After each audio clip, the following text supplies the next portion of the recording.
Scene 1 train का accident.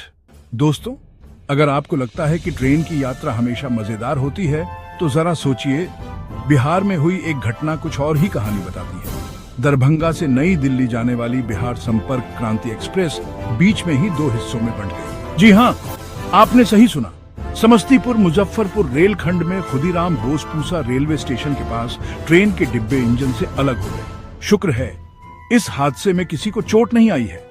Railway अधिकारी तुरंत मौके पर पहुंचे और डिब्बों को इंजन से जोड़ने का काम कर रहे हैं। ये तो बड़ा हादसा हो सकता था, लेकिन सही समय पर की गई कार्रवाई से जानमाल का नुकसान नहीं हुआ। इस घटना के बारे में और जानकारी के लिए हमारे साथ बने रहिए और याद रखिए, ट्रेन से यात्रा करते समय हमेशा सावधान रहे। सीन 2 बाल बाल बचे।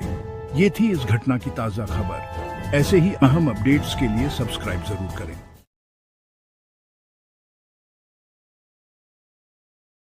खाली कर देगा काम